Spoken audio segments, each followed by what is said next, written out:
आज हमारे पास सीटेट 2026 की तैयारी से जुड़े कुछ बेहद दिलचस्प नोट्स का पुलिंदा है।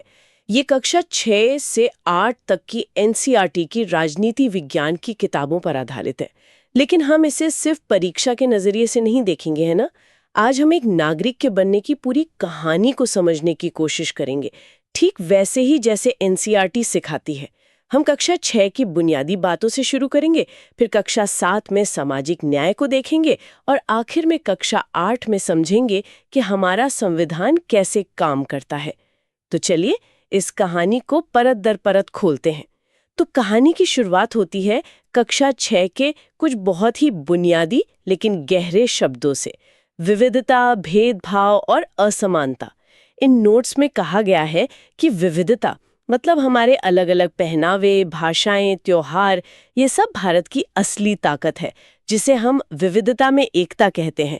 पर जब इसी विविधता के आधार पर किसी को कमतर समझा जाता है तो वो भेदभाव बन जाता है। और यहीं पर एक शिक्षक के लिए सबसे पहली और सबसे बड़ी चुनौती छिपी है।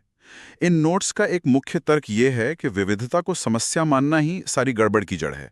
विविधता तो एक खजाना है, समस्या है भेदभाव, जो तब शुरू होता है जब हम किसी की भाषा या धर्म के आधार पर उसके बारे में एक राय बना लेते हैं, जिसे पूर्वाग्रह कहते हैं। और जब इस पूर्वाग्रह के आधार पर हम व्यवहार करने लगते हैं तो वो भेदभाव कहलाता है। सही कहा।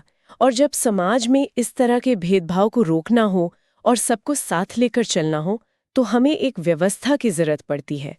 और यहाँ पर सरकार की भूमिका सामने आती है ना। बिल्कुल, सरकार की जरूरत को इन नोट्स में बड़े अच्छे उदाहरण से समझाया गया है। कल्पना कीजिए कि सड़क पर कोई ट्रैफिक लाइट नहीं है, कोई पुलिस नहीं है, क्या होगा? पूरी तरह से अराजकता। हाँ, पूरी तरह से अराजकता। सरकार वही ट्रैफिक लाइट है जो समाज को सुचारू रूप से चलाने के लिए नियम बनाती है, सुरक्षा देती है और स्कूल, अस्पताल जैसी जरूरी सेवाएं मुहैया कराती है। और जब इस इंजन को चलाने का रिमोट कंट्रोल आम जनता के हाथ में आ जाता है, तो हम उसे लोकतंत्र कहते हैं।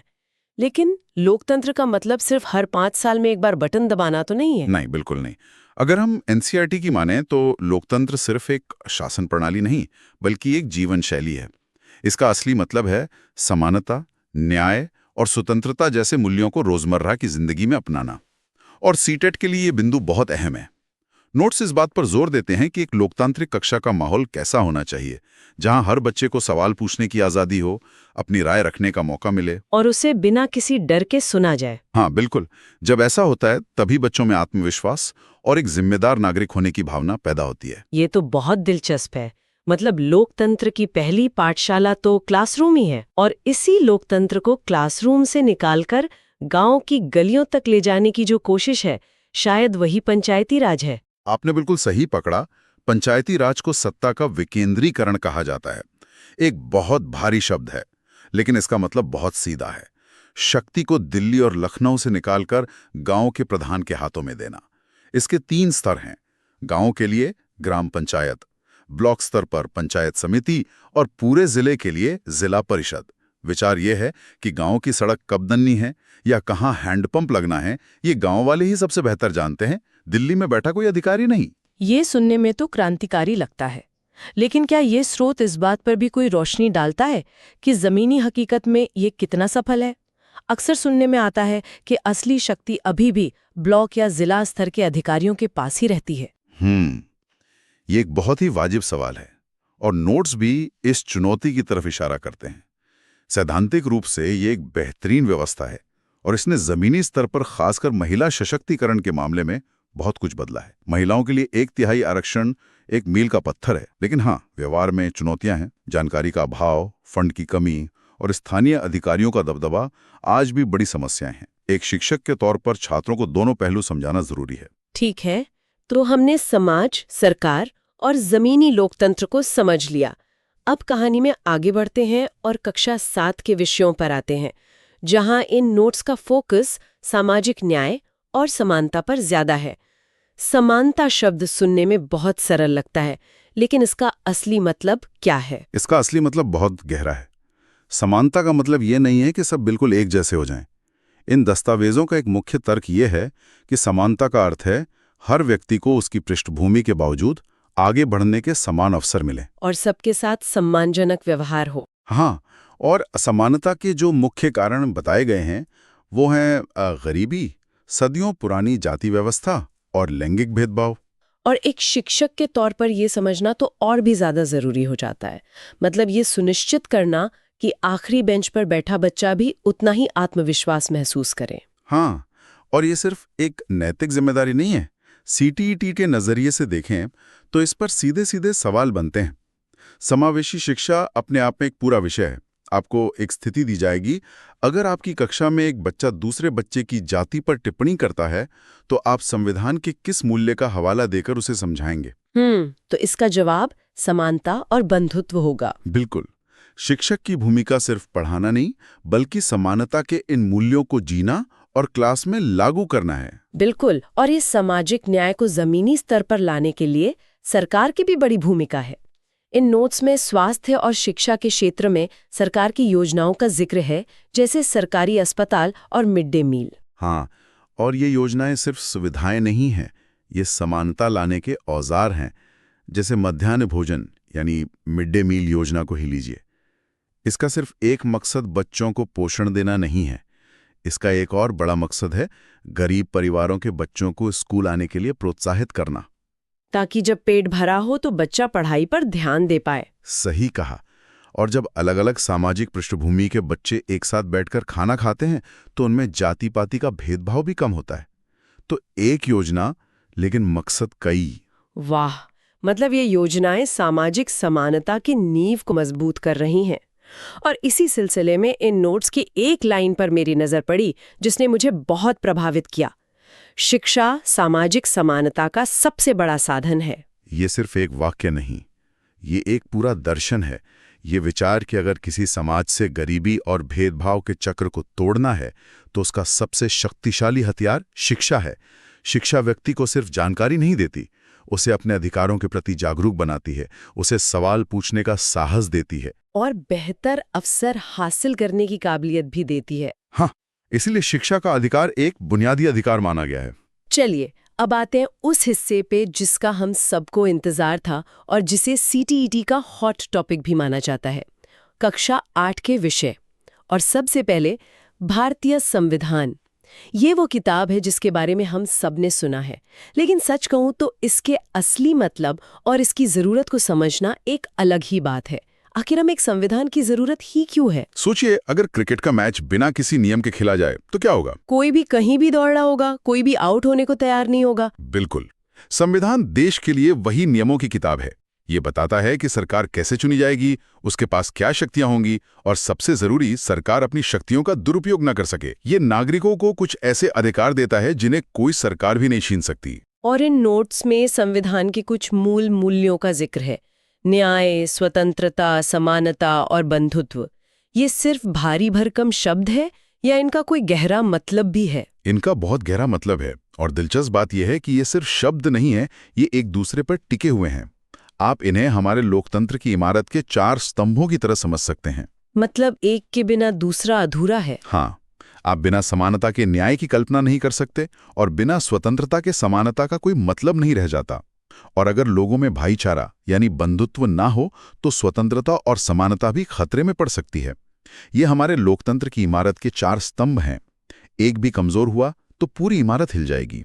और इन्हीं स्तंभों पर हमारे मौलिक अधिकारों की इमारत खड़ी है, जैसे बोलने की आजादी, कहीं भी आने जाने की आजादी, अपने धर्म को मानने की आजादी। मतलब अगर कल को कोई मुझे सिर्फ इसलिए लिखने से रोके क्योंकि उन्हें मेरी बात पसंद नहीं, तो मैं सीधे अदालत जा सकती हूँ। बिल्कुल, ये एक बहुत बड़ी ताकत है। लेकिन यहाँ एक और जरूरी बिंदु उठाया गया है। जहां संविधान हमें मौलिक अधिकार देता है, वहीं वो हमसे कुछ मौलिक कर्तव्यों की भी उम्मीद करता है, जैसे संविधान का सम्मान करना, देश की एकता को बनाए रखना, सार्वजनिक संपत्ति को सुरक्षित रखना और पर्यावरण की रक्षा करना। हाँ, और ये संतुलन बहुत दिलचस्प है।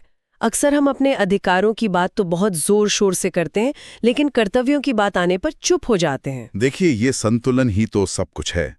मतलब आप सिर्फ ये नहीं कह सकते कि ये मेरा हक है, आपको ये भी सोचना होगा कि ये मेरी जिम्मेदारी है।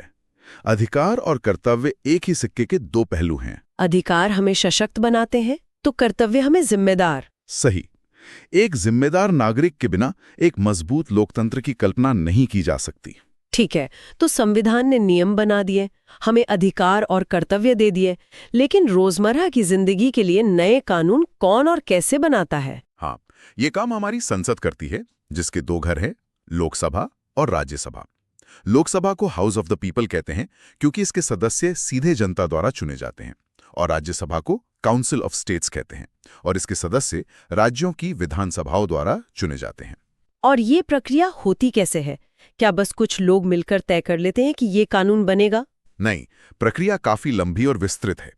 पहले सरकार या कोई सांसद एक प्रस्ताव पेश करता है, जिसे विधेयक मतलब बिल कहते हैं। फिर उस पर दोनों सदनों में विस्तार से चर्चा होती है। लेकिन कई बार, और ये प्रक्रिया का सबसे अहम हिस्सा है, विधेयक को एक संसदीय समिति के पास भेजा जाता है। यहाँ पार्टी लाइन से हटकर सांसद और विशेषज्ञ इसके हर पहलू की चीरफाड़ करते हैं। ये वो हिस्सा है जो हमें खबरों में कम ही देखने को मिलता है। बिल्कुल, लेकिन कानून बनाने की असली आत्मा यहीं बसती है। इसके बाद जब ये वापस सदन में आता है, तब जाकर मतदान होता है, और दोनों सदनों से पास होने के बाद इसे राष्ट्रपति की स्वीकृति के लिए भेजा जाता है। और उनके हस्ताक्षर के बाद ये विधेयक कानून बन जाता है। और जब कानून बन जाता है, तो ये सुनिश्चित कौन करता है कि सब लोग, यहाँ तक कि सरकार भी, उस कानून का पालन करे? यहाँ पर न्यायपालिका की भूमिका आती है। बिल्कुल, और हमारे यहाँ न्यायपालिका की संरचना एक पिरामिड की तरह है। सबसे नीचे और सबसे ज्यादा संख्या में जिला अदालतें, फिर राज्यों के उच्च न्यायालय, और सबसे ऊपर चोटी पर सिर्फ एक सर्वोच्च न्यायालय। स्रोत इसे एकीकृत व्यवस्था कहता है, जिसका मतलब है कि आप न्याय के लिए इस पिरामिड पर नीचे से ऊपर तक अपील कर सकते हैं। और ये सब कानून के शासन के सिद्धांत पर काम करता है। ये सुनने में थोड़ा जटिल लगता है। इसका मतलब बहुत सरल है। कानून सर्वोच्च है, कानून से ऊपर कोई नहीं, न कोई आम नागरिक, न कोई बड़ा अधिकारी, और न ही खुद सरकार। कानून की नजर में सब बराबर है। हाँ, और हमारी न्यायपालिका का काम यही सुनिश्चित करना है। इसीलिए न्यायपालिका को संविधान का संरक्षक भी कहा जाता है। तो आज हमने एक नागरिक के बनने की पूरी कहानी देखी है।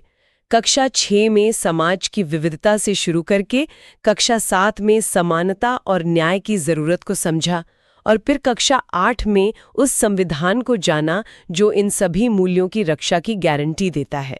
आज की चर्चा से जो सबसे बड़ी बात निकल कर आती है, वो ये है कि ये सब चीजें एक दूसरे से गहराई से जुड़ी हुई हैं। एक समाज की विविधता को समझने से लेकर संविधान के न्याय के वादे तक, ये एक ही कहानी है, एक बेहतर और ज्यादा न्यायपूर्ण समाज बनाने की। ये किताबी बातें नहीं है, ये हमारे रोजमर्रा के जीवन का सच में। और इसी के साथ हम आज की इस चर्चा को समाप्त करते हैं, लेकिन एक सवाल के साथ। इन नोट्स में हमने पढ़ा कि अधिकार और कर्तव्य एक दूसरे के पूरक हैं।